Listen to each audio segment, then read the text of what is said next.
Hello, guys. I'd like to do a mic test. How are you guys doing?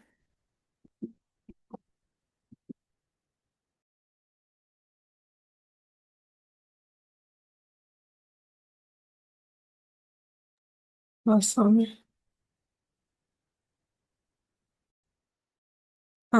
We can keep the rest about 5 minutes, 10 minutes around there. So see you in 10 or talking 10.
Hey, what's up? What's up, guys?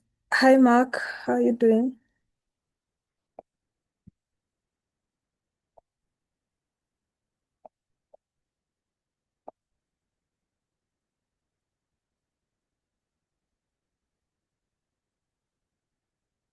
Mark, are you in a position to unmute?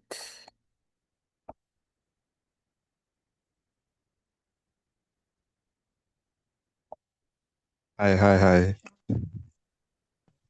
Hey, unasikiaje? How are you feeling? How are you doing? How's the week going for you? I'm doing good. The week is great.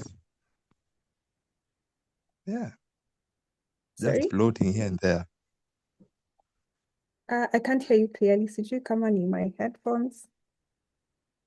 Oh, can you hear me now? Yeah, I can hear you.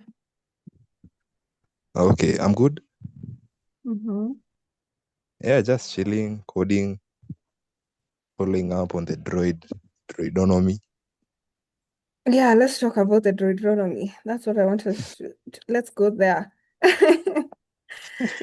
Yeah, how is it taking you specifically? Hey, I'm suffering. Don is gonna join us at 8:15, heads up. So we can chat for a bit. Uh-huh. So I am going through a lot. Not just you. The thing is, the thing with uh learning blockchain for the first time, Mm, it, and not just blockchain, just anything new. But my first introduction to blockchain was like super, super heavy. And mm. yeah, so what exactly is where are you at the moment? So before I hadn't really created any game application. So the first meeting that we had on the Droidnomi, I wasn't present. Mhm. So I had to catch up on the second meeting. The second meeting, I saw a lot of code. I was like, hey, now I had to Yeah, play catch. and then I was telling Don, about my coding, and then he was Mm, like, this or rather this application that we're building, it just takes one prompt on Claude and mm, that's it. Like you have built everything from scratch using Claude. mm, And then now, I think unfortunately for us, when he was attending the sessions, he noticed there are so many CS students and was mm. like, I can't, there's no way I'm gonna vibe code this when we have so many CS students in the call. So for him as an instructor, he's very committed to kind of letting guys look at the code. Um, but I've also noticed so many of you guys are, I think everyone here is a developer at this call specifically, or has developed in one way or another. Mm. So I think it's gonna be useful to look at Solidity documentation just so you understand how he's even structuring the functions. If you've done JavaScript or Python before, then the same concepts for inheritance, object-oriented programming, you're gonna see them in Solidity. So it should honestly be a fun exercise. But even me last time having to look at that code, I was stressed. But I wasn't stressed because of how he was like the code itself. It's because I don't think I had understood the concept of the game. Um, so there's that. So I want us to understand if you guys have understood the game that we're building in particular. Umeelewa, Mark? Yeah, nimepata. Can you explain to us in your own words? Because every time I try to understand, I come up with different questions. Like for example, if you're in chip fabrication, does it mean you're Jensen Or does it mean that you have control over an iconic entity like Jensen, or you have to try your best to or figure out a strategy to either have Jensen on your team or Altman? Yeah, so I don't know. Can you explain to us in your own words, maybe, how you understand the game? Eh, Usiogope. Fear, fear I don't not. have even I don't have those words that you're asking. I currently have Okay, no okay. words. So from that, I can tell you need to go to the repo and feed that into ChatGPT or Grok. Yeah, just it's very understandable. Like before or rather he sent that video. I don't know if you have you watched the video that he sent in the group? No, Oh, I'm the one who sent it. It's like a trailer of what the game is about. Okay, guys, please read my resources. Otherwise, we'll continue being confused. I Read think my I think resources. I think the person who can come through in this Mm. specific scenario is Raphael. I think Raphael has a Yes? lot of knowledge. Raphael. Oh, utaki nikuweke kwa hot seat. You don't. Uh, Raphael needs to come through. I'm not putting you in the hot seat. Trust me, Paul. But yeah, Rafael, you've been pointed. Can you try and explain to us what's happening in the game before Yeah, Dawn I think comes here and straightens us out? I'll summarize what Raphael says in my own words. Okay, okay. Um, okay, Washuka, you also know that I'm more hardware. I mean, Go on. and I'm afraid you guys Mhm. today have to forgive me, even if I was a good at switching tabs to like ask the models, but I think you have to forgive me at this point. I'm sorry to disappoint. I literally blank. Uh, mhm. I'm blank, and I think I'm more of like hardware gaming way. Forgive me. And Mark who? Mark, you're there when I was showing you the robotics and stuff. Now you're putting me into the gaming architect. I'm not even No, understanding stuff. Honestly. Achana na Mark. This is very much allowed, but I don't think it's wrong not to understand. It's really not. It doesn't matter because I'd also like to understand more of hardware. And hopefully, if you guys ever hold a session or any training or you have something cool to show us, Koshanga Labs, feel free. But it's all about number one, understanding the core concept, not even understanding what we are doing. Like, do you understand how the game is operating? The game is a concept. So and I can only speak like this because I had time. I took some time before the session to go through the repo, uh, take it to ChatGPT so I can see Dawn's vision. In the process, you learn so many things like organizing data structures, um, how to write functions in Solidity for the devs. For the founders, this is just something cool to look at because essentially what is happening is simulating the current AI wars. If you've seen the video or the game trailer, how the game is supposed to start is you're either starting in an AI lab or at a data center or at a chip fabrication company. And then you have all these things that your droid is supposed to compete for.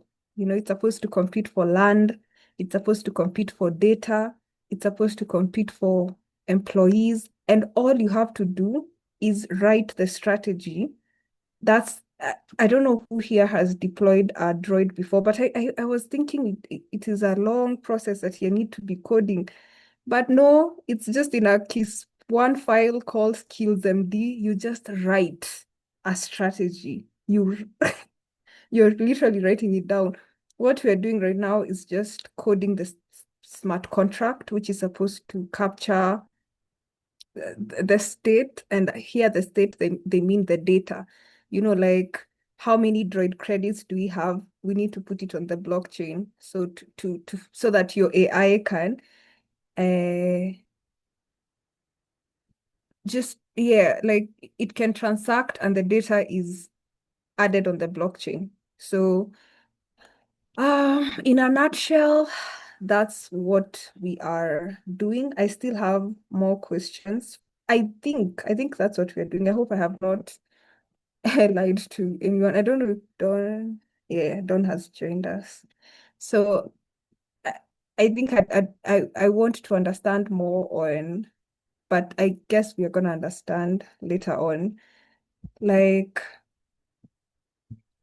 am I starting as one droid? Like, if let's say I start at an AI lab and that's a company that my droid is supposed to grow or expand so that it produces the best AI model, does it mean that I'm starting by myself as the droid, or I can also create 100 other droids within my robot company or within my, let's say, Anthropic?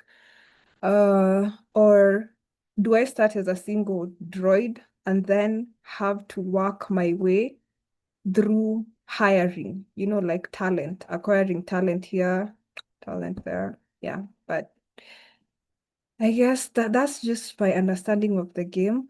Dawn, maybe you can help me out if I've confused you or anyone, and then we can get started with today's session.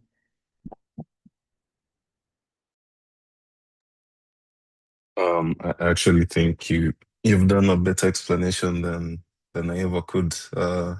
Yeah. So regarding your specific question, ideally it's a multiplayer kind of situation or multi-droid situation. So like when you're starting the game, you're not starting alone.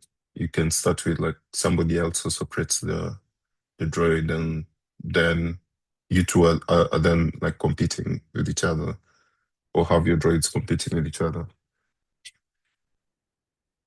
Okay, that makes sense. That makes sense. Anybody else with a question maybe before we start? Because we're about to go look at the code right now, guys. It's about to get real. Anybody?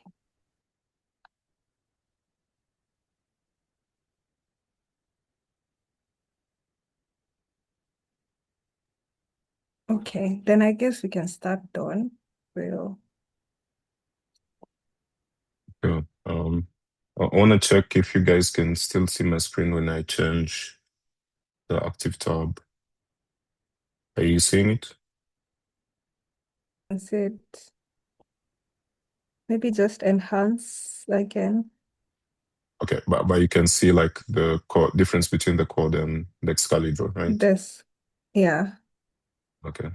So yeah, I think we can just catch up from where we left off. So the last lesson we're working on building the game world. So there were like these different components of the game world that we needed to build. And the reason we are focusing on working on these primitives is because the game is basically like a simulation. And a simulation is uh, built on a bunch of data, which is moving through like different, that's getting modified as the game progresses. So what you're working on is like the main data structures that are gonna be managing all the state within the game. So yeah, so that's the game world being composed of like the game actors, uh, the game entities, game states, and then the main game mechanic. Yeah. So today we're just continuing where we left off. We're still working on how we last. So we were working on the entities and then the actors. Yeah, so we're just picking up from there. And then see how far we can get by 9:30. Yeah.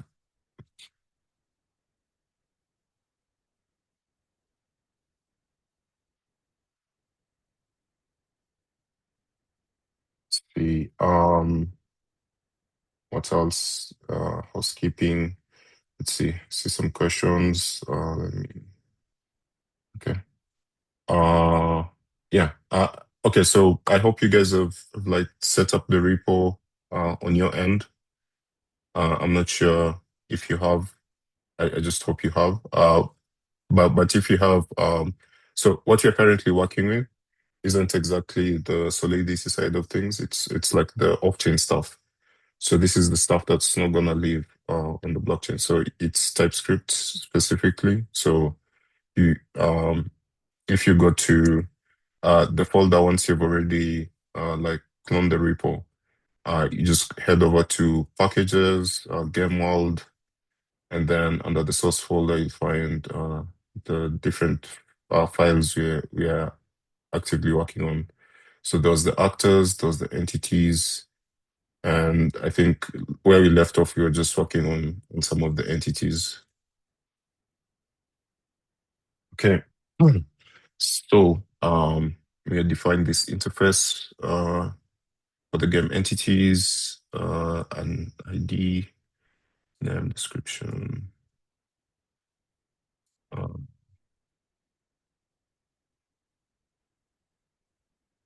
and development. Hmm.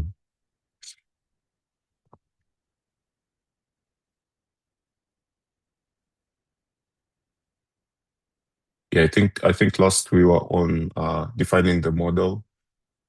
So this is gonna be the main thing that let's say AI labs that exist within the game will be producing, and there are different levels to the model. And when models reach to a certain level, it means like they've reached like super intelligence. In the video that I shared, that was like level 7. So they reach to level 7. That's like super intelligence, and then there's like the amount of turns that are left in the game basically reduced to 8. So 8 turns left for uh the players or the droids that are running the game to like either come end up owning the most valuable stuff within the game world. Yeah. So let's see what else we're gonna work on. Models. Uh,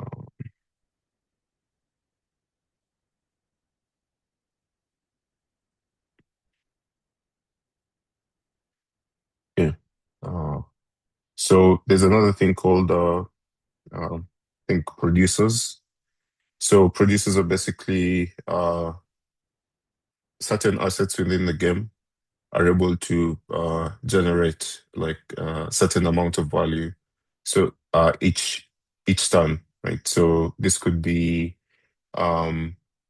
let's say for a university specifically, the number of like workers it's able to generate each turn. So you'd find maybe university is able to generate like 5 workers each turn, or um, let's say an AI research lab, it's able to generate, since it's a turn-based game, you'll find like, let's say, uh, for that university, I mean, for that AI research lab, every turn, it's able to generate a specific amount of um, uh, model, like model intelligence that kind of builds up over time before they're able to like create like the final model. So it's like, so we have this is the lab itself. And,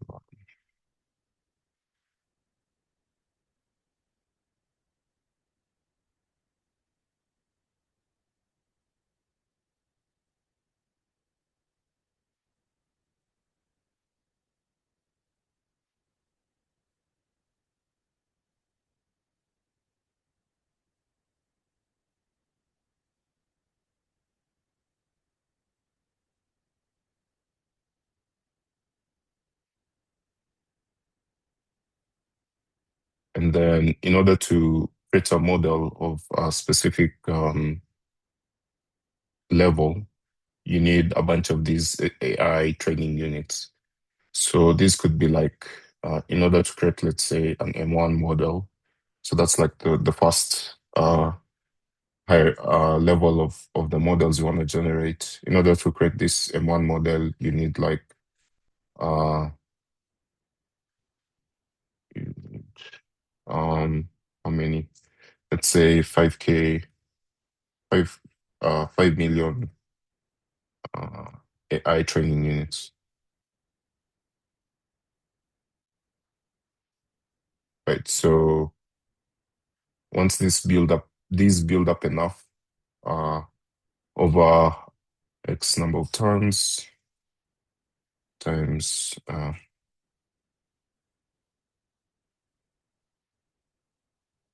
the droid is able to use those to or we're able to use those to create a model.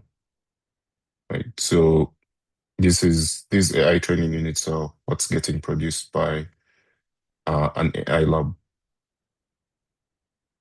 Yeah.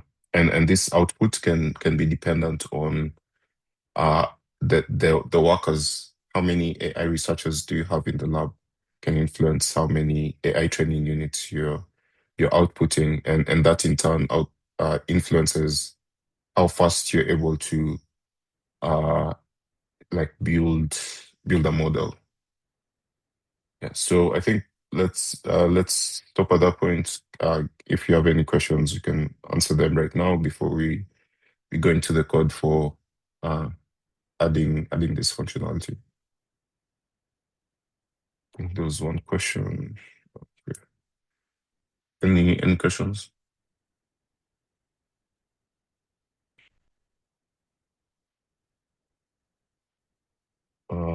So everyone's like understood how producers work, right? We good there. Guys, are you okay? Please, if you're lost, just ask.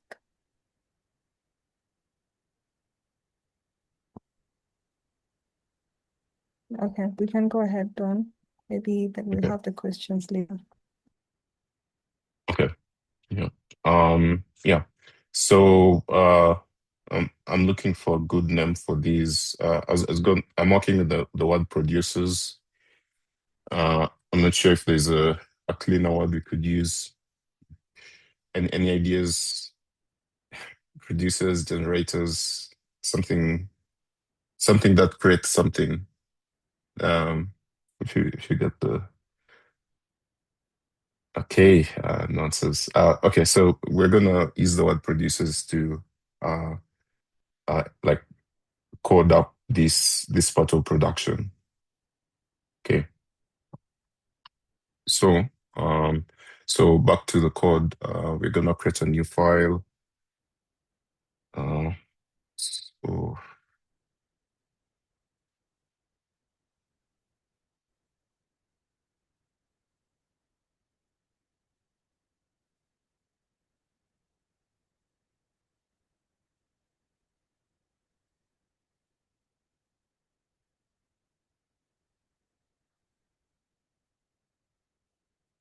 that's you guys can see that. Yeah, that's it. Okay, so interface producer. So you have noticed most of what you're doing is just creating interfaces. Once you're done creating the interfaces, we can go on to like work on the actual logic. So that may be classes specific to that implement the interfaces here. Uh, Also, another thing is just generally as you build any kinds of solutions like engineering wise, you usually start from the data that you're trying to manipulate before you, and then you build on top of that data to figure out how you're manipulating it, what data flows are involved in that manipulation and stuff like that. So That's kind of what we're starting with. We're just kind of modeling out the data we're gonna be working with. Yeah. So producer, gonna give it a name. Ready.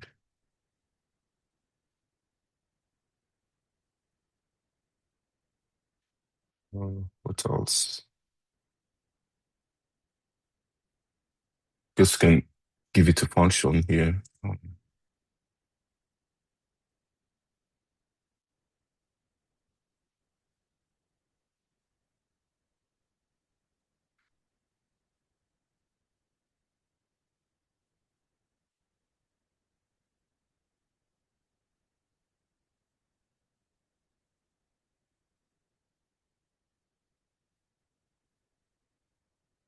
Can rename this. Asset is basically what it's producing. So I guess we'll rename them along the way depending on what we decide.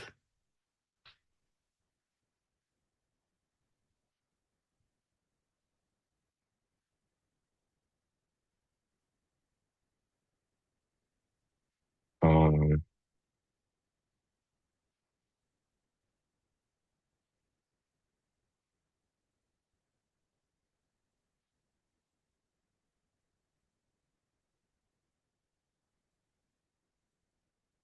Next is like how much of whatever asset is being produced is produced with each turn or as each turn goes. If I work on that, I saw a question. Let me see if I can answer that. Oh, It's not a question. Okay. Yeah. I was just sending like some. Okay.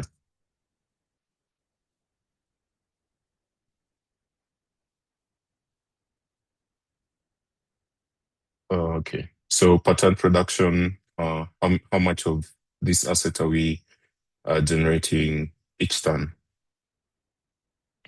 What I have a question, Dawn. Yeah. By pattern production, is there a specific number of units that should be produced per turn? Pardon? Is there Is there a specific unit that should be produced per turn? Like, what exactly do you mean by pattern production? Okay. So back to this example, right? So here what our producer is like generating is, I think the word needs to be generated. Well, our producers is generating is training AI training units. So the number of AI training units that are produced in each individual turn is kind of now the thing is this is not the only place where this pattern we're gonna find this pattern. So here we're using it for AI training units, but the same pattern may be used for, let's say, chip production. How many chips is a chip fab generating and in each turn, or it can be used in all those different places. So what we're doing right now is we're just coding up that behavior, not specifically tied to the AI training units specifically or all those other units. Those will kind of get that information will be carried by like this asset interface. So we're just building it generically, like generically, and not like pointing specifically to the actual asset that's being generated. Does that help explain? Not quite. Like, Yeah. I wanted to understand the concept behind the pattern production, or I don't know if Okay. like the same pattern is gonna be there for how many, can we say data units? Yeah. Same as chips. And now this is Okay, so we have AI. chip units, we have AI training units, we have AI inference units, we have university workforce.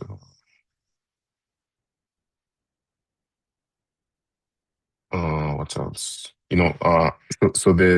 So we are basically pattern production says how many of chip units or how many of AI training units are being produced, like each turn.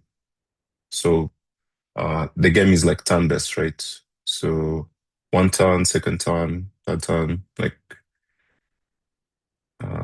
continuously, right? So for each of those turns, we're specifying like pattern production just encodes these are the number of units that are gonna be produced by like a producer. Doesn't that Uh-huh. depend on like different factors?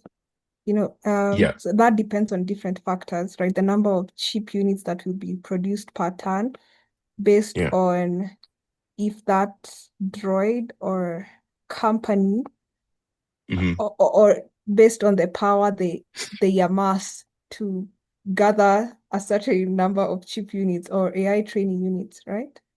yeah, yeah. Yeah, by the way, that's actually a solid way to put this. Yeah, yeah, that's a solid way to have this You instead wanted to of give them like hard coding. a specific number. Yeah, yeah, I was gonna give them a specific number. Um, Uh, okay. All right. no, I but don't know. I do get what you're saying. Okay. Let's see how can we pass this in instead.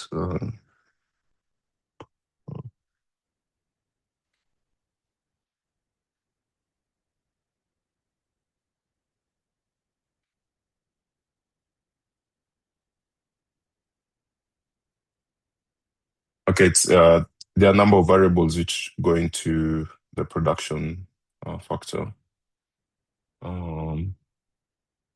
Let me think how to encode that here. Uh, hmm.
Okay, so I'm thinking about how to encode production requirements. So that this just becomes, let's see, it's just gonna be a game entity in the end.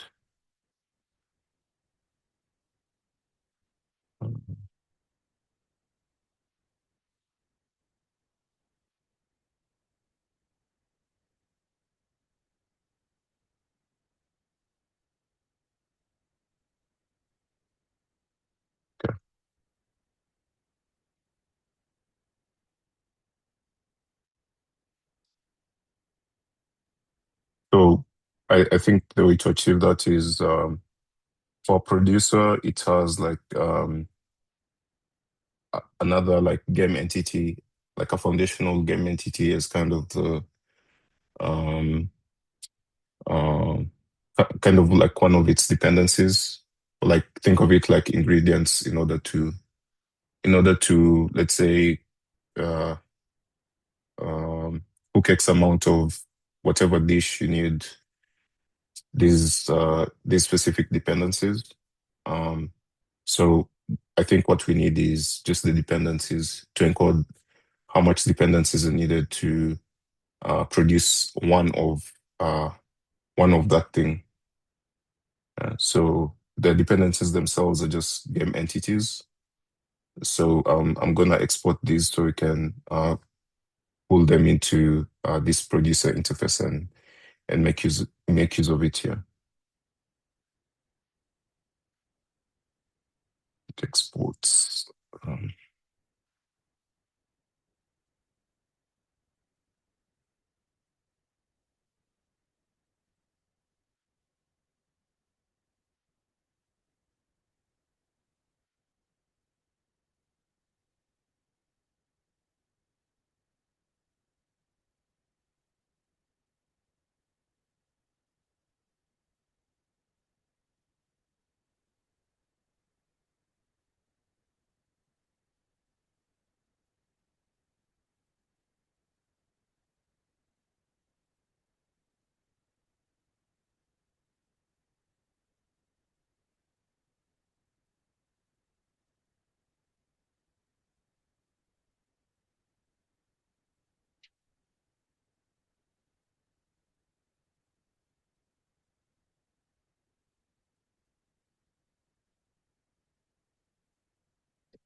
Okay. Yep.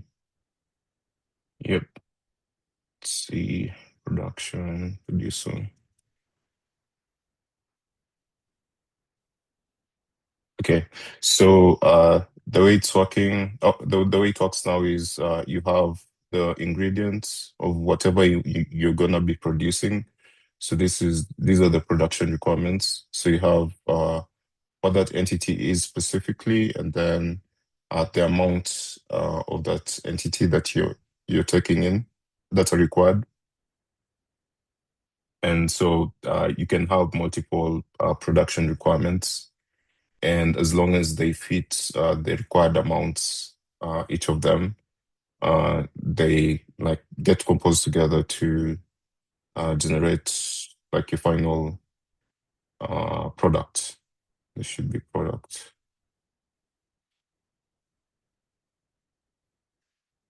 Yeah. Does that kind of answer or like solve the issue you had brought up? I'm not sure yet. Yeah. I'm not quite sure yet. I don't know if someone else has understood, but Yeah. I'm not sure what you've done. Oh, okay. Yeah. Okay, so in order to create a product, right, there are a bunch of ingredients that need to go into it as like requirements. So let's say in our case, in order What's to the product? Maybe can we use like Mhm. wait. Like what's the product here? Like it would tell us in real world terms, for example, so that Okay. okay, a product is an Let me, AI model. yeah. In order to create a model, you require a bunch of stuff.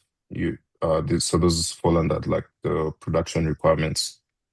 So that bunch of stuff can be a bunch of AI chips plus a bunch of researchers. So you may find in order to create a model, maybe you need 5,000 AI chips, so 5K AI chips, and 20 researchers. And if you have those two, then you're able to create a model, which is the product. Okay, Don, I have a question. Yeah. Yeah.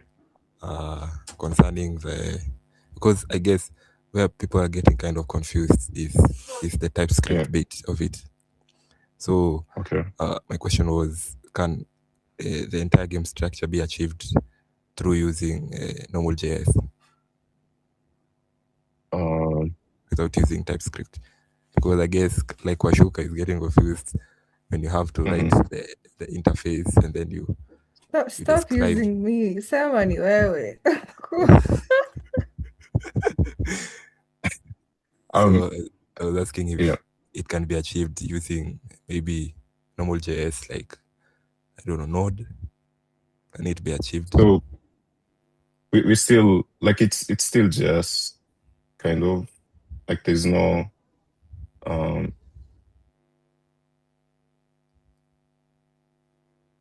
let me think.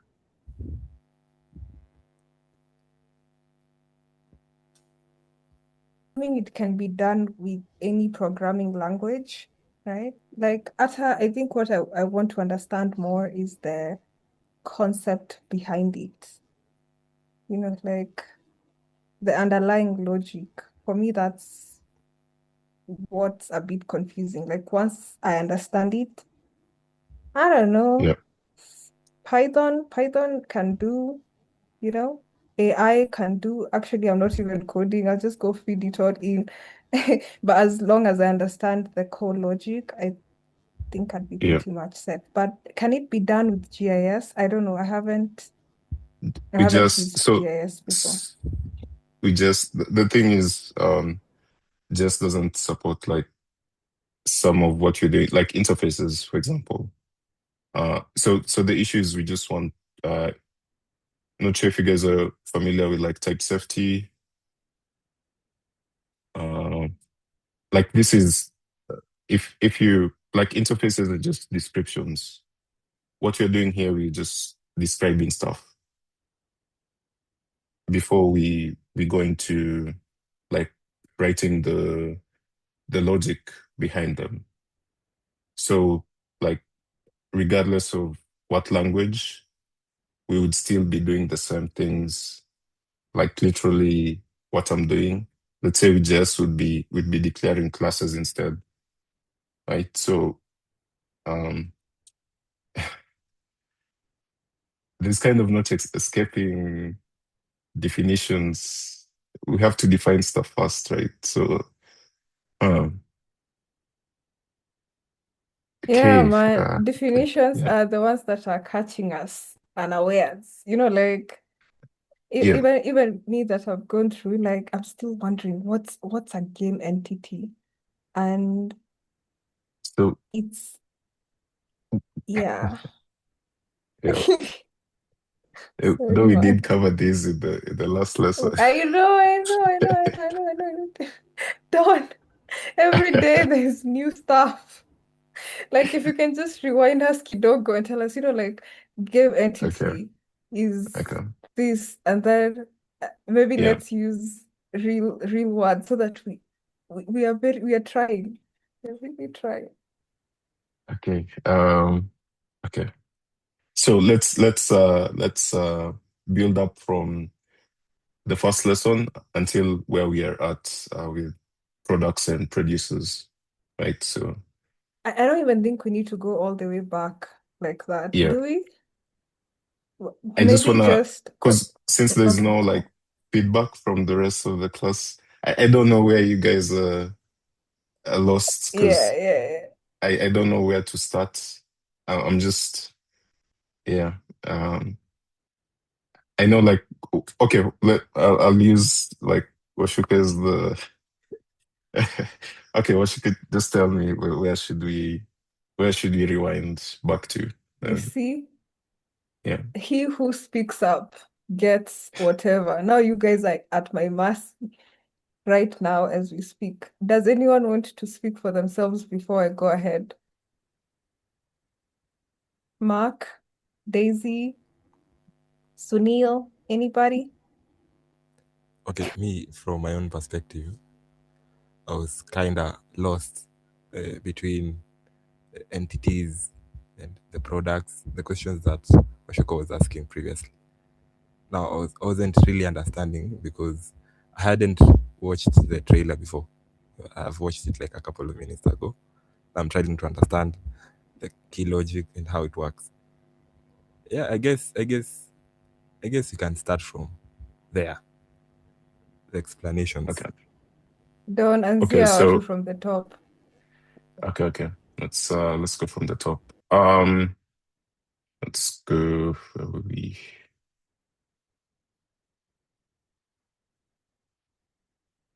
Okay. So the video I sent describes in general what the end goal looks like. Uh, how the final like what the gameplay is eventually gonna look like. But it doesn't. In order to get to that point, there are a couple of layers we need to build first.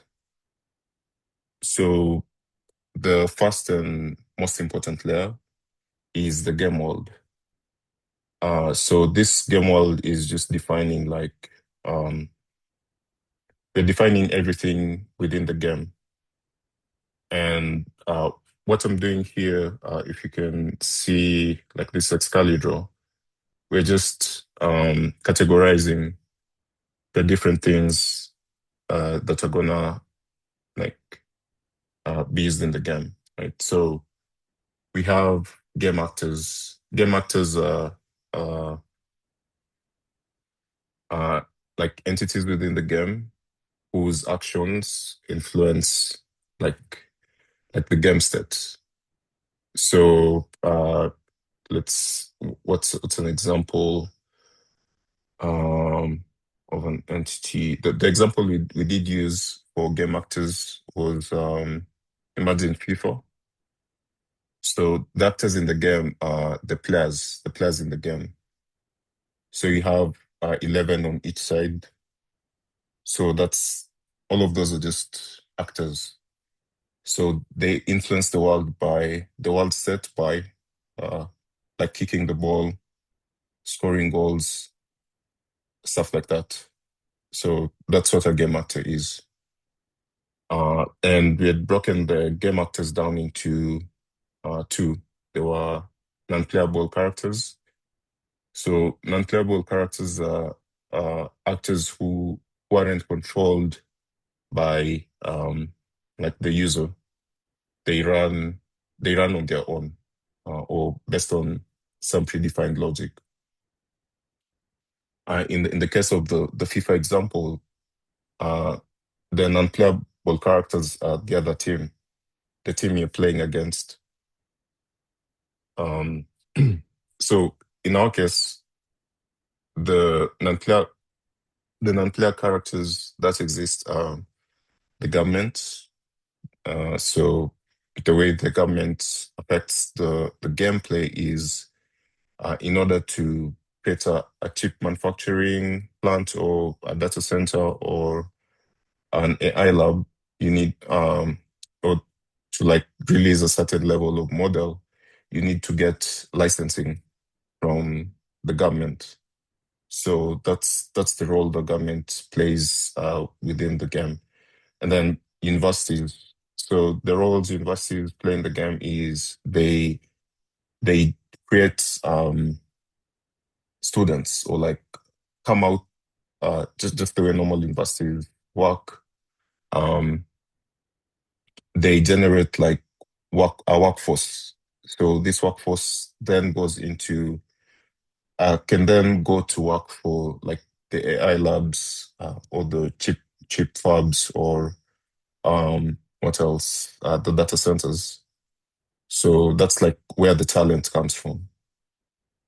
Okay, so there are a bunch of other non-player characters we might end up having later on, but those are kind of the basics for now.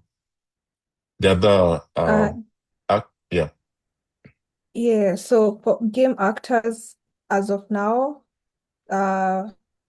you've mentioned government for licenses, universities. Are yeah. there more? Wait, have I interrupted you? But are there like more? These are the I said these are kind of like the basics for now. Mhm. Yeah, Okay. we'll kind of find others as we continue to build the game. Yeah. All right. And then other game actors are called units.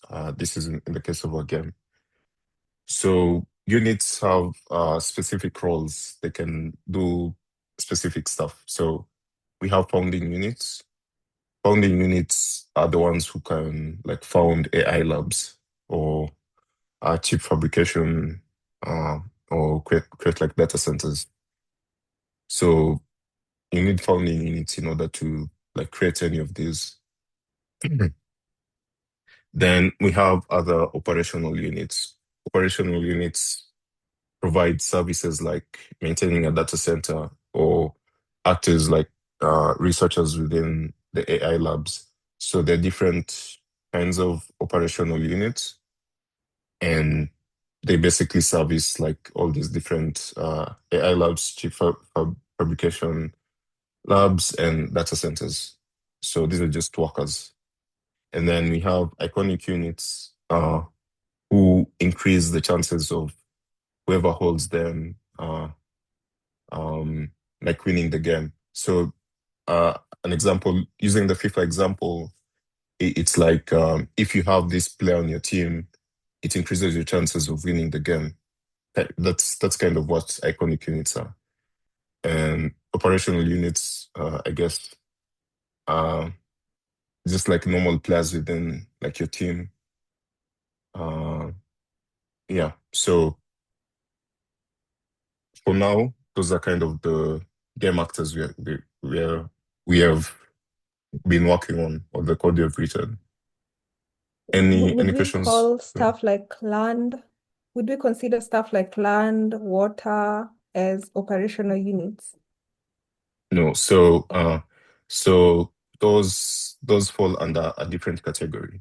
So the description of actors is they influence the game sets. Like they have the ability to change. So for example, in the case of FIFA, a player has the ability to score a goal. Scoring a goal affects the world or like the game world. So decides which team wins or loses. So game actors are similar. They have agency. They're able to affect the world. So all these NPCs and units, whatever they do, has like an effect on like the entire game world. So that's different from now the other category, which we classified as just game entities. So things like land, which are non, they can't really affect. They do affect the game, but not. Or they are controlled. They get controlled by some of the game actors. So things like land, developments of AI labs, and whatever, all of them get controlled by the game actors. So those fall under game entities. So we have like tiles. Tiles is what we're using for the land. And the reason we're using the word tiles is because our game board is basically structured like this. It's like a bunch of hexagons. These are squares, but like a bunch of hexagons that like form our game world. Each hexagon individually is a tile, and this tile can have different versions or different variants. So it can just be bare land. It can be a water tile. Can be a city block. Can be a government tile. So those fall under entities.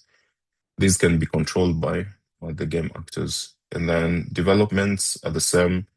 A development is like the AI lab itself, the building, the chip fab Wait, building. before Yeah, you continue, yeah. what's bare land? Like the word bare land has been on my mind a lot. What's that? So that would be the reason we have these categories is to try and encode like how hard it is to acquire or control something specific. So with bare land, there's like it's just like land that's just there. There's nothing going on it. It's like how to explain. Mm, yeah, just land that's like nothing's going on it. It's just there to be like acquired and done stuff with, right? And then the way that plays into the game is it's cheaper. It's cheaper to acquire bare land or like greater development on bare land. And then with water, with the water tiles, they have water, so like there's limitations on what you can develop on top of it. There's also limitations on mostly what you can develop on top, and also in order to acquire it, since water is a resource, this is like gonna play into the game later. Since water is a resource, then it's more expensive to like acquire. And for city blocks, those are like uh, you can't do any development on top of them, and that's where like our people within the game, like people in quotes within the game, will be like living, and these people affect the kind of they form the other side of the market. Now that will introduce more complexity, but yeah, just understand this is like where people live. And then government tiles, that's kind of where like government districts where like if you want a license, that's where you're gonna go to get that license. Okay, so I think I saw a bunch of questions. Let's see. Oh, Yeah, I'm just writing notes in the chats. Don't mind okay. me. Yeah. And then next we have the developments. So this is like the building itself, the building for the AI lab or the chip fab or the data center. Right. So that's where whatever research is happening, that's where it's going on, or whatever manufacturing is happening, that's where it's going on. And these developments sit on top of like game tiles. So an AI lab will sit on top of like a game tile. So let's say if this is like a game tile here, then we have our AI lab like built upper, right? Yeah, something like that. Then this would be like a chip fab. We have the chip fab like build tuple. And if it's a data center, yeah, data center built on top of a tile, right? So then the other one was the models themselves. So let's see, you have a question. Oh, okay. So the other one was the models themselves. So these are outputs of whatever research and development happens within AI labs. Yeah. And data centers for the training bits. So whatever research happens there, that forms the leads to the creation of a model. And we can have models have different levels. And these levels are basically used to like encode how smart they are. So think of like, let's say ChatGPT started with ChatGPT 2. Now we're on ChatGPT 5.5, I think 5.6 was released. So it's kind of like a similar metric for measuring how smart our models are. And it goes from level one up to level 7. I guess we can make up the numbers as we go, but 1 to 7 or 1 to 10, the higher the level, the higher like the smarts within the model, right? Okay, so that covers actors and entities. So any questions up to that point?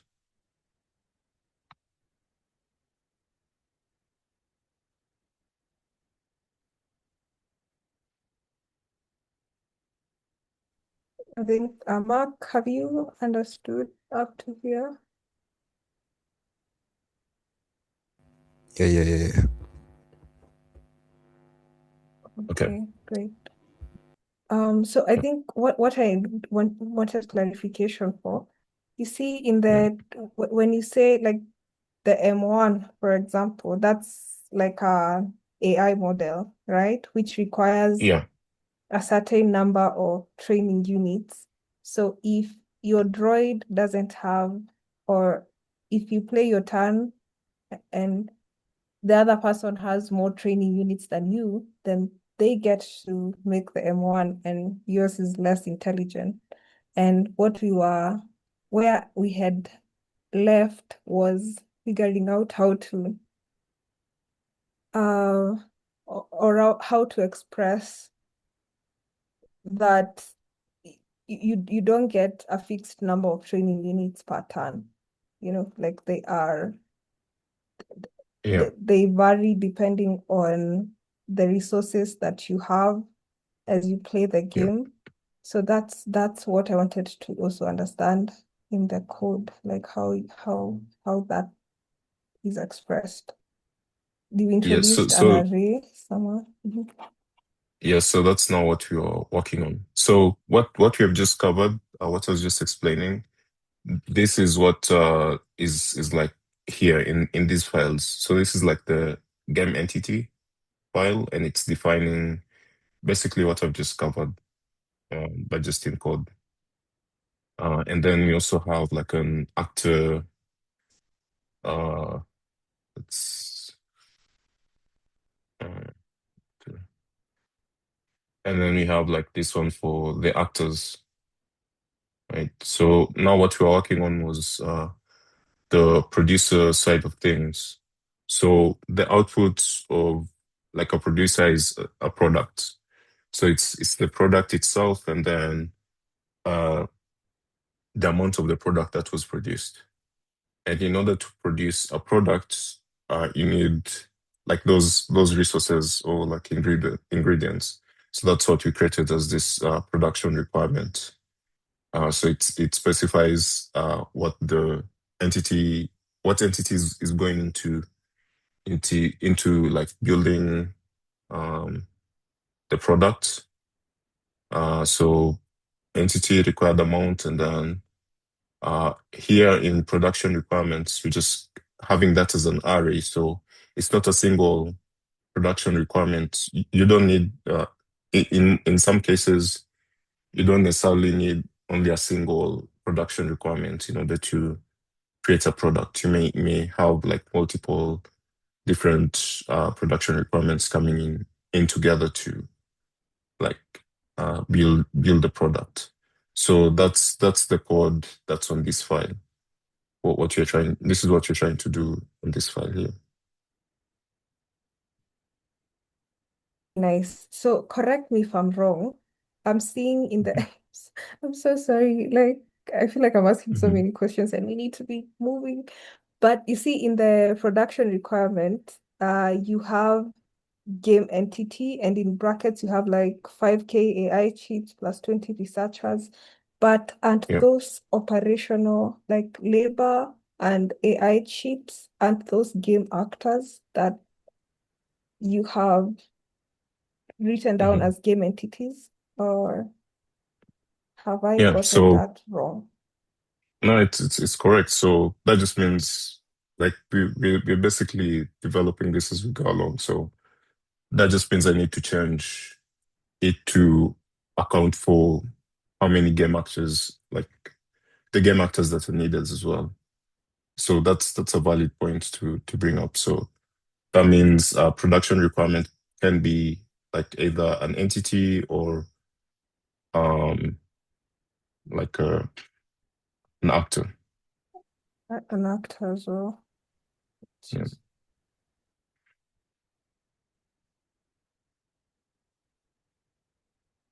And to export that. Yeah, but up to that point, how are you feeling? Um,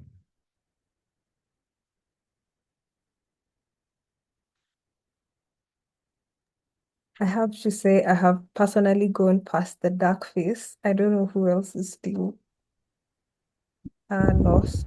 And any question? On my side, I think I'm much better, like in terms of understanding how the code runs compared to the start of the call. At least now I can understand the actors and the producers. Yeah.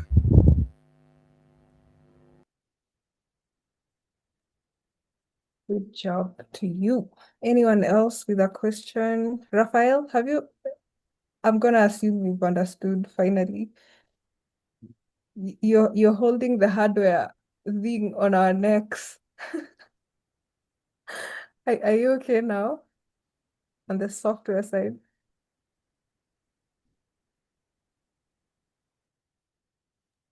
Okay, great.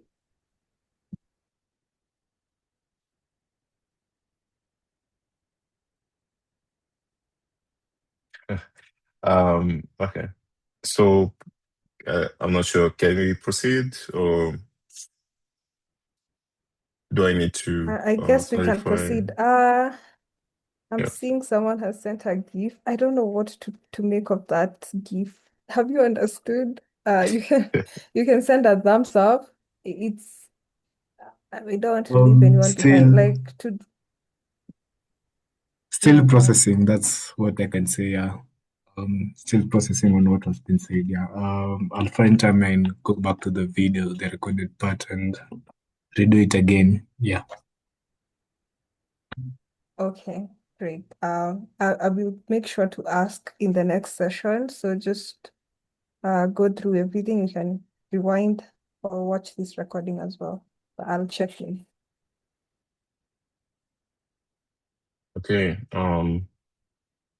Yeah. So let's see. Just continuing with this. I think what you brought up kind of uh, led us to kind of the producers for now. Let me just see.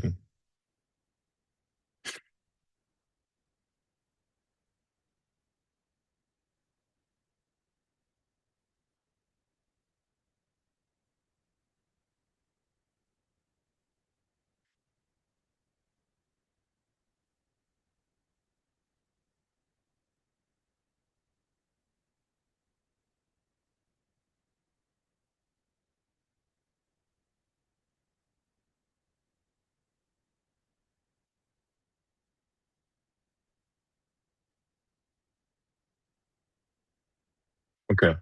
So I think the next part to work on is kind of the we didn't classify where inventory falls, but one thing actors can have is an inventory, and the inventory just has like stuff they hold.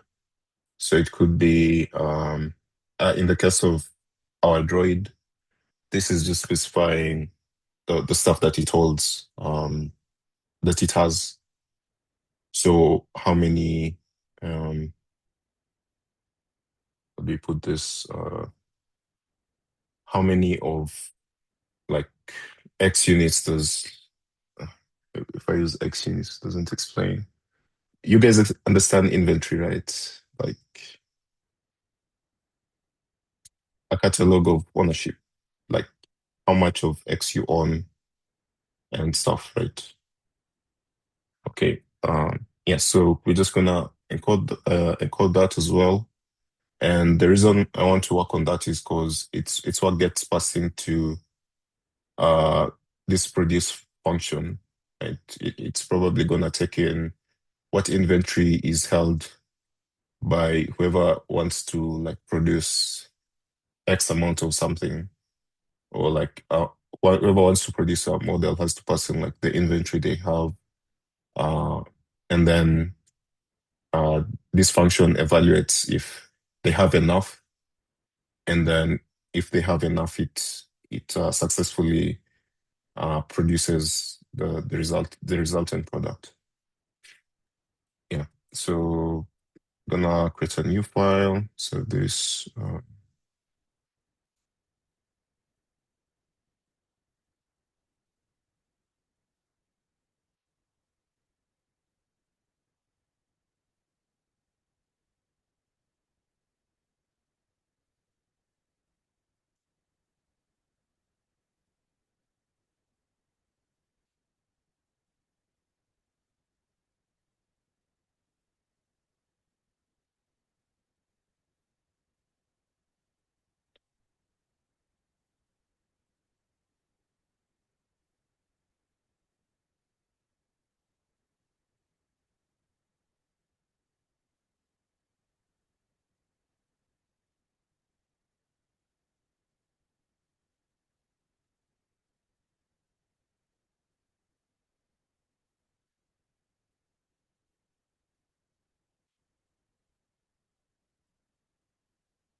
Okay. There's like a missing. There's one missing piece. Um, so I want to create something called a resource, and then um, in order to we kind of replace that with how we're using the word game entity. For example, in order for producer to create stuff, we just pass in resources instead of entities, and then uh, the output is still another resource, um, but of a different kind, so that we can use that more clearly when working on the inventory side of things. So that inventory is just a collection of specific resources. Yeah.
Guess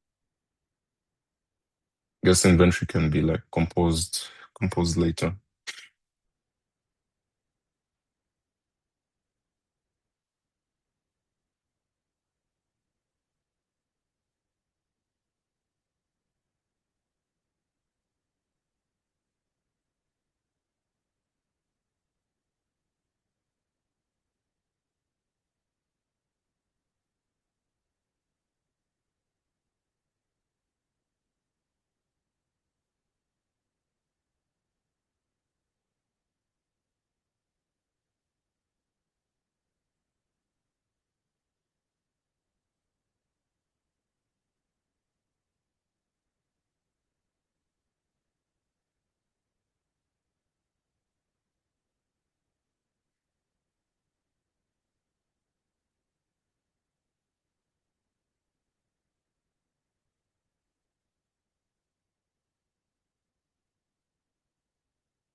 Thinking.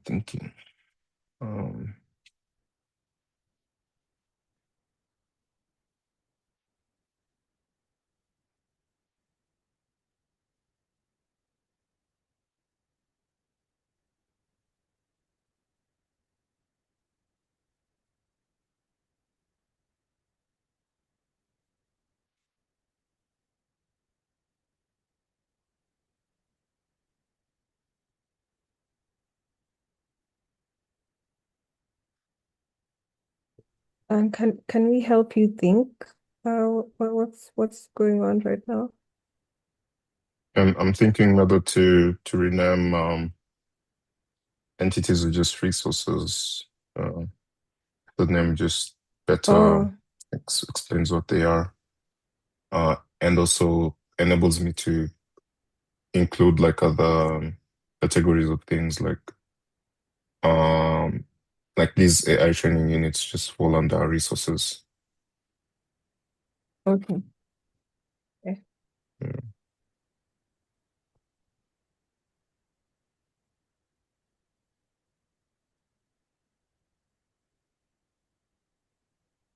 think I'll just rename. Yeah. Even from a comprehension POV, yeah, Yeah. it's much easier to understand resources than entities. Language can Yep. make or break, quite literally.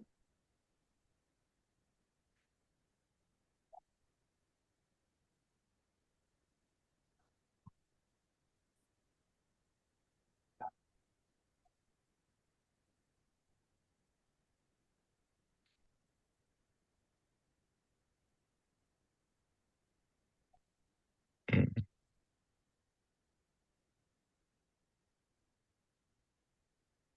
I just rename this.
And then I'm gonna move these units to become resources as well.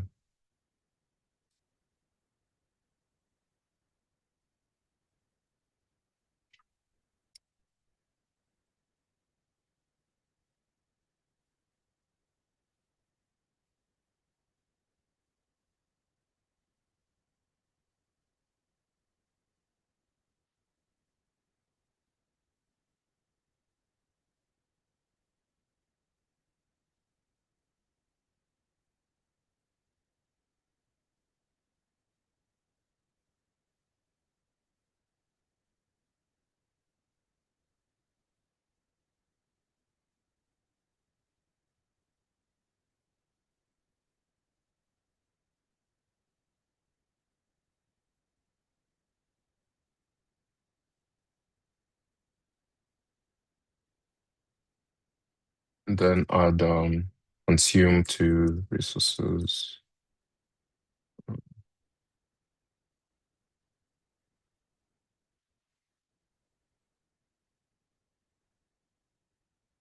We'll define more of this later. Consume.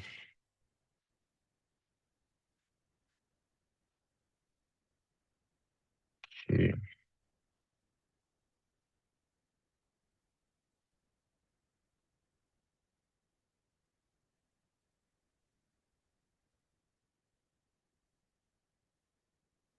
Just for this, let's move these into game resources.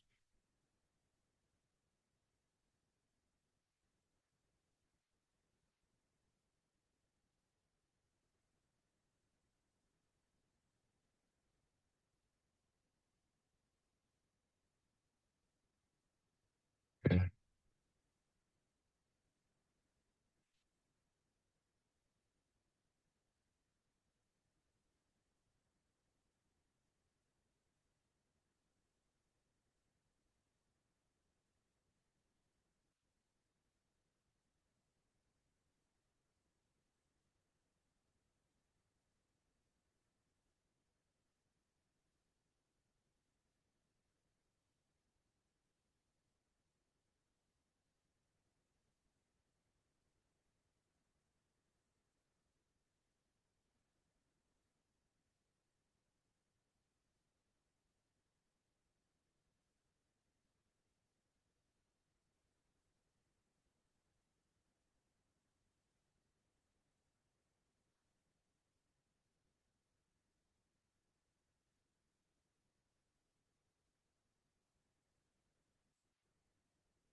Okay. Yeah, so what I was doing, I created a game resource as kind of a new what's the word? Primitive.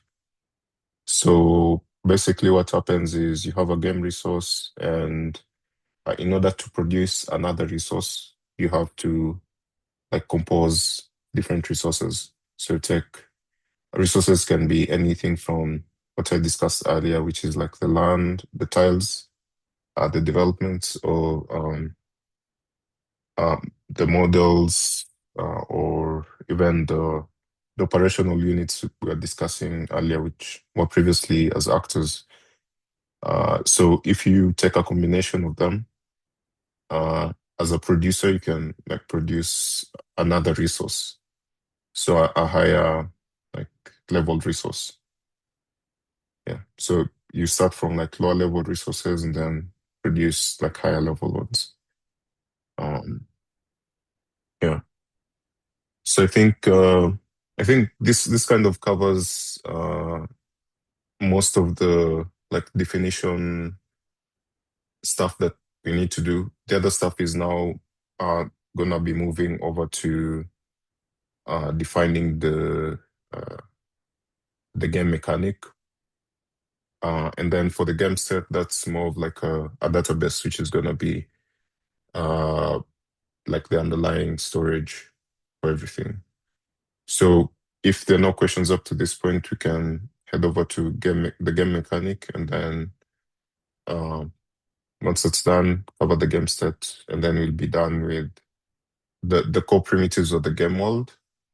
And yeah, that's progress. So yeah. Any questions up to that point?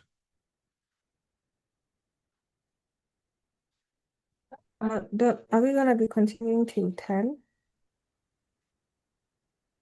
I guess that's up to you. I'm available till 10, so we can if you're willing How to. many are free up to 10 p.m.? Just thumbs up, guys. We don't want to have thumbs up if you're free up to 10. Patrick. It's like everybody. All right, yeah, we can go ahead. Let's go to game mechanic and game state. So yeah. Yeah. Cool. So the game mechanic is basically a turn-based game. So what that means is players make decisions. So I'm forgetting I'm forgetting how to describe this. Sorry. Let's just use maybe Google will have a better way of describing it because I don't want to lose people. It's browser. Okay. Uh, describe. Um,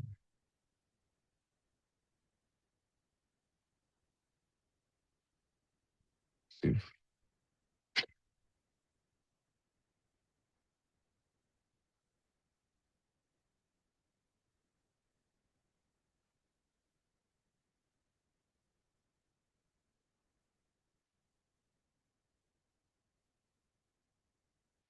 Okay, yeah, this is a better description. So attend this game as strategic format where gameplay is divided into distinct sequential steps, which are the turns. So players take time to analyze the board, plan their moves, and issue commands without like real-time pressure. Once a player finishes their turn, or other players take theirs. So are we good with this description? Uh, Strategic format where gameplay is divided into distinct sequential steps. Okay, so that's kind of what our main game mechanic is. So the way this is written, it's basically just a loop. And in that loop, anything you want to happen like runs within that loop. Right. So and we just need to keep track of things like what turn are we in right now? Have we collected all the decisions from all the players? So just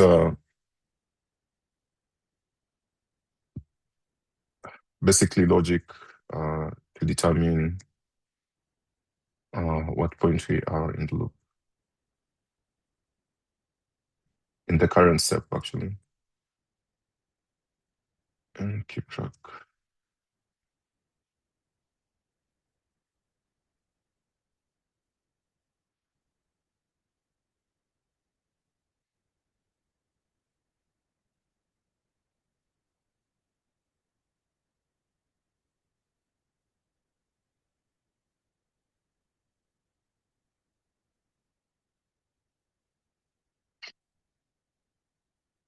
Okay.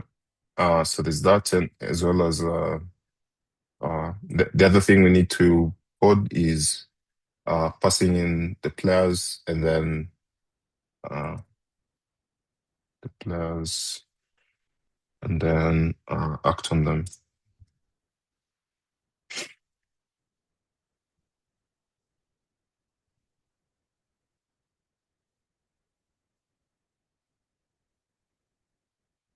Call then complete the turn.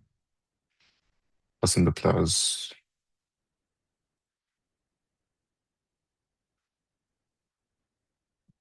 As we progress. Right.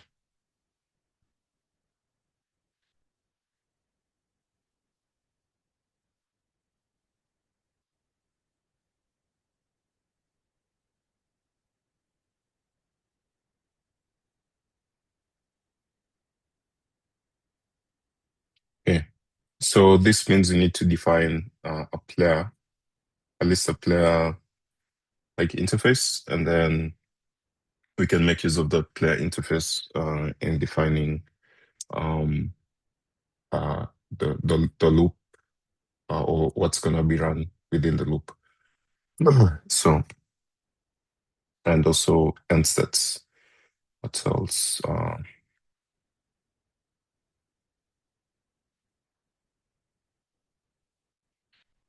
This is for the game. Right. Oh, yikes. Let's see. Go back. Yeah.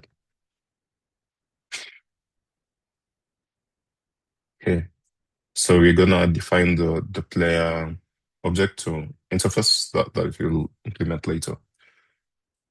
So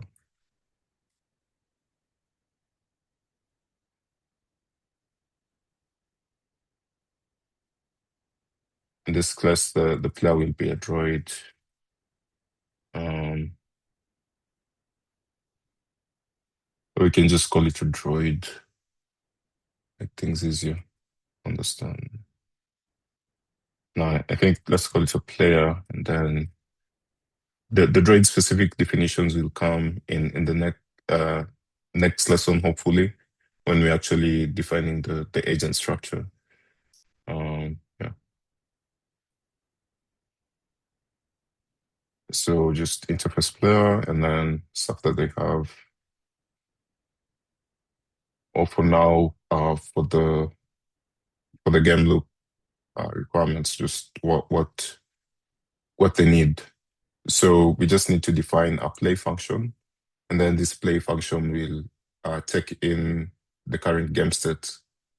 So current game state gets passed into the play, and then within the play function as well, the logic for making the final decision will lie. So here we're just gonna define that function, like the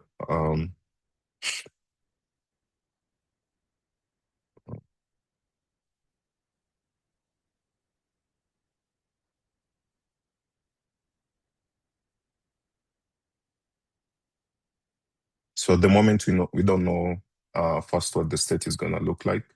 So just have it as any, and we don't know what the decision structure is gonna look like. So just any. Let me put a to do here.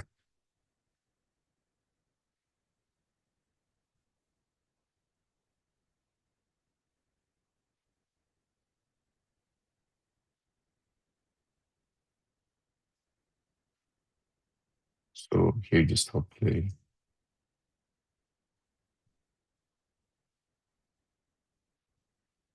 And then for now, you can just put ID here. This may change. The structure may change a lot when we start actually implementing it. Then we just need to export this interface. So export. Right. And now the next piece is now the game loop itself. So game mechanic is just the game loop. Game loop which will encode our stuff. So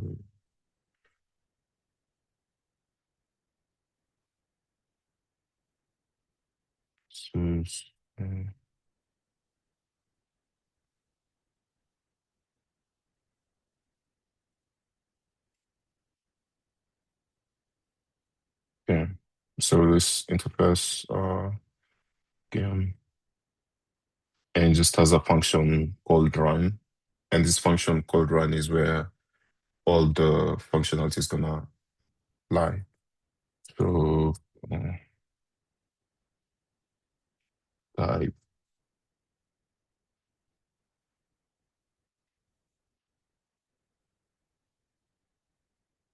So we could have the game set be passed over here. And then each run comes up with the final set of decisions. So we have something called a decision. So we still don't know what's gonna go inside it, we'll figure out later. So around takes in state, current state, modifies it, and then comes up with a decision. So state gonna be any for now. Then since there are multiple players, it's gonna be like an array of decisions. Right, decision. So this just has like run turn, and run turn takes in is just the run function. Okay. This needs to keep track of where we store this may change, but ideally you want to keep track of current turn, number, then I guess stand decisions. So that's gonna be like a map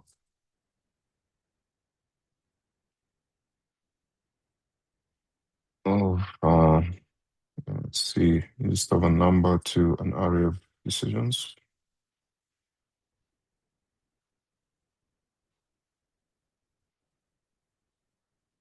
Right, one turn and second turn. Yeah. So current turn decisions. What else? I guess we may need to pass in players as well. Let's see, should we pass in players?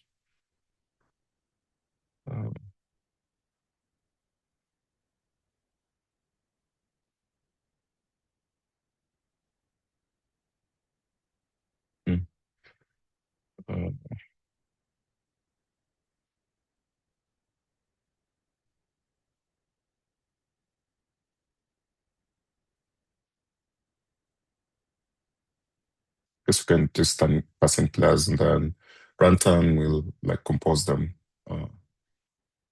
So can pass in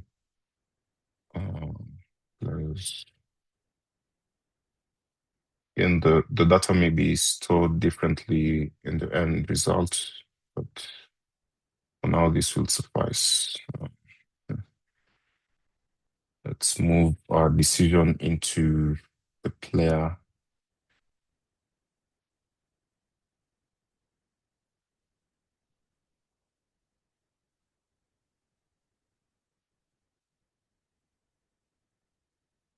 Maybe we call it turn decision. So still don't know what will go in here.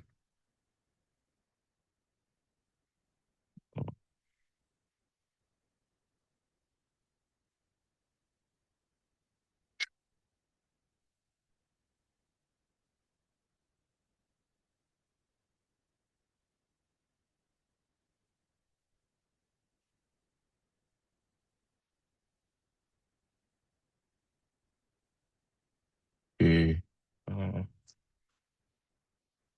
Okay.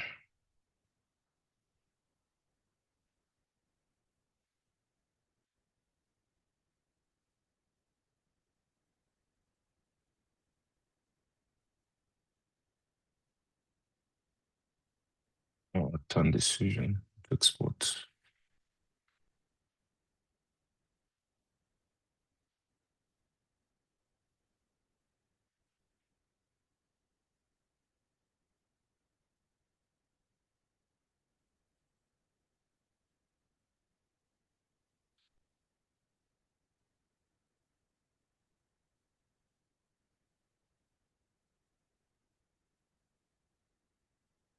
All right.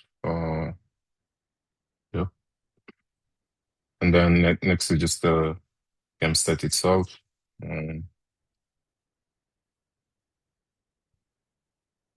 So I think mainly just need to decide how to encode it, how it will look as a single, or visualize it as a single like object. But in the end, we are gonna implement it with a database instead to like hold all the different data that it will have. So let's see. Um,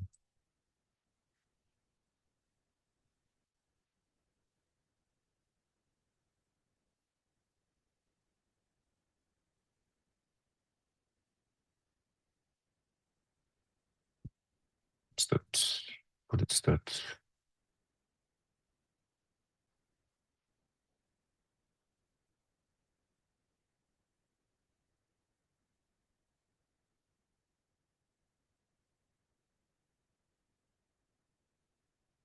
A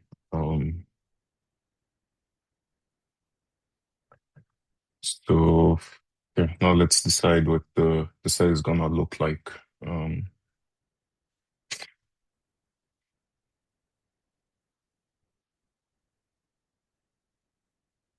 So a record of all information making up the game.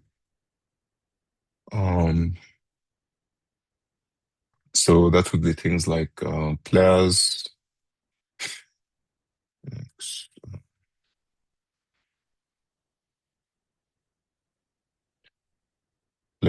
resources, um, actors,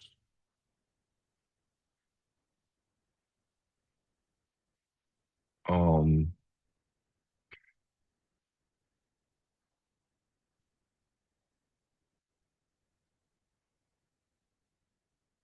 like the current time.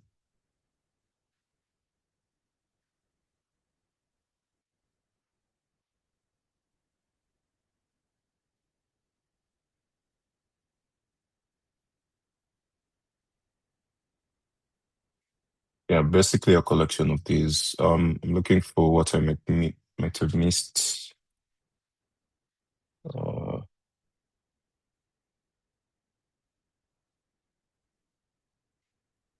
any ideas? Any questions up to this point?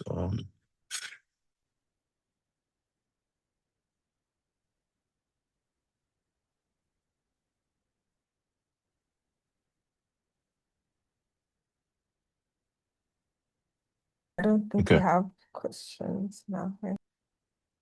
Okay. Yeah. So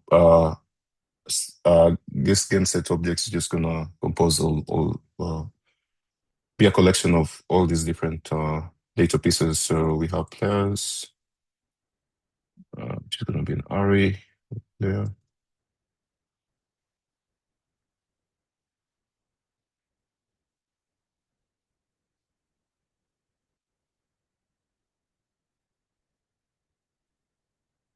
Resources, yeah.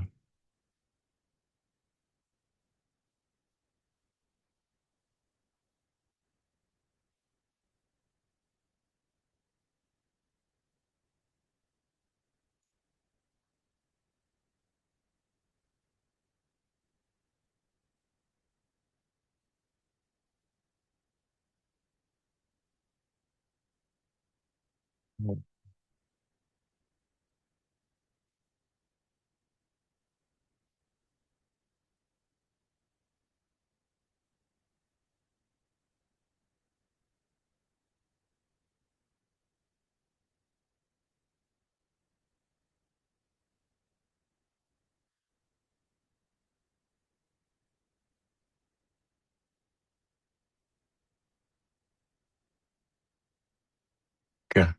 So that defines the state. I can just swap these out.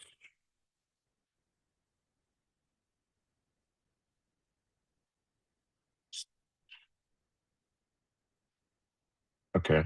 And here there's one thing we did forget to add, which was when a turn is run, it needs to run the producers as well. So there are like two kind of runs. There's the first run on the player. I guess you can figure out later on how to which one goes first. So let's say run player turn. But this is like for the same kind of turn we're running. And then second is gonna be a run producer turn, production turn. Yeah. Uh,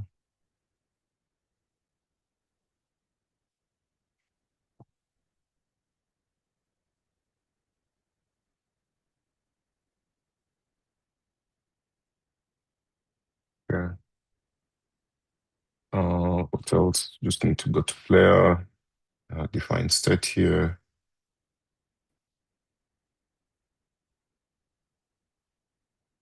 And then once that's done, we now go, since we have now defined kind of the interfaces with the game mode, you're gonna go back later and maybe add additional details. But since that kind of covers the main primitives. So the last primitive is now the main entry point. So that's just gonna be I don't know how should we call this, packages, game mode, source. I don't know if I should just call it like index, so I call it like run or main. Let me call it main.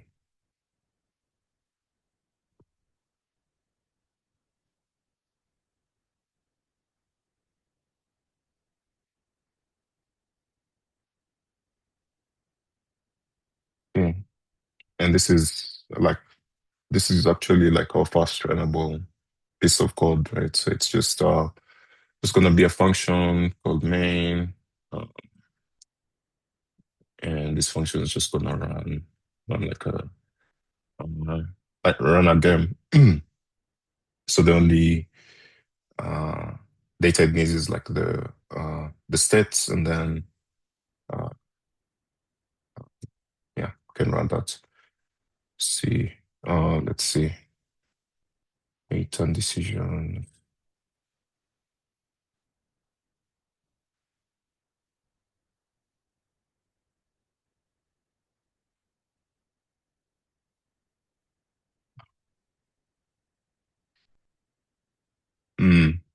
Thinking how we should do this.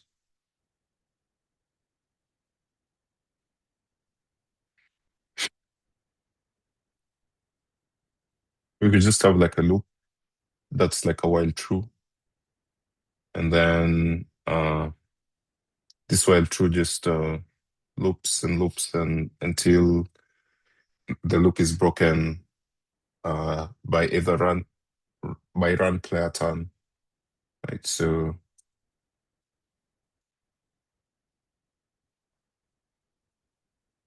just give me a second. Let me think.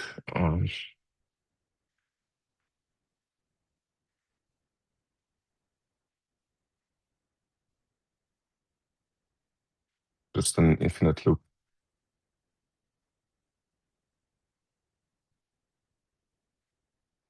to do.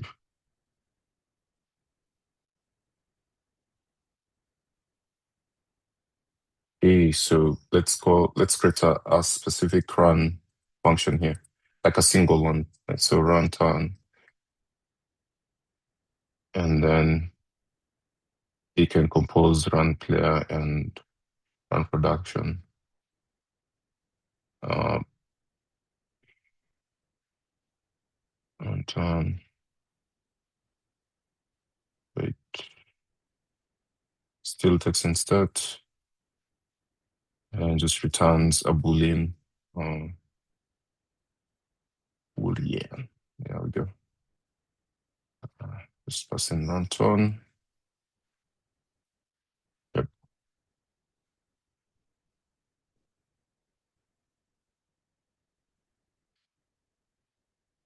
Okay. So I'm not sure if I should pass game here.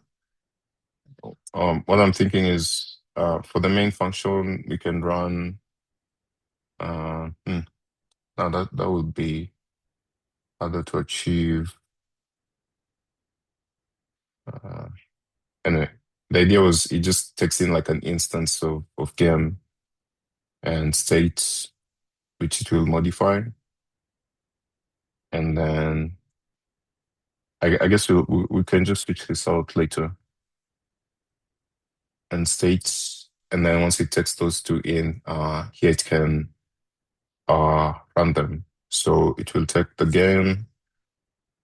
So we have like const should continue.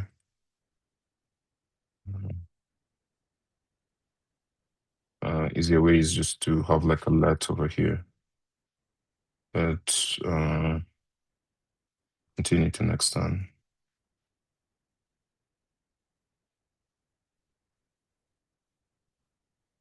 On which is false or true by default. Then pass it over here. And here we just getting that the end of runtime. Right, and then text in the state. And yeah.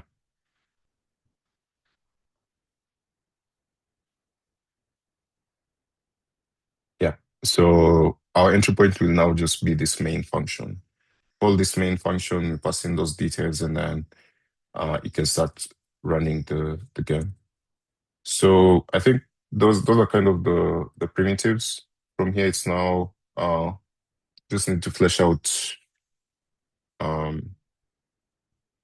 more specific. So this, what you've been doing is building like generic primitives that are gonna be used all over the game. So yeah, and these are just interfaces. So the next step is we're just working on the classes themselves, and then those classes will now be just work on the classes, and then after that it's still more definition work, but after that we go now to the agent itself, or defining the agent itself. So I think that mostly covers the game world bit of things. Yay! Thank you so much, Dawn. Anyone with a question? Because I feel like towards the end, I definitely need to go and just sit with it a bit more personally. And then I can share my thoughts in the next session. Anyone with a question?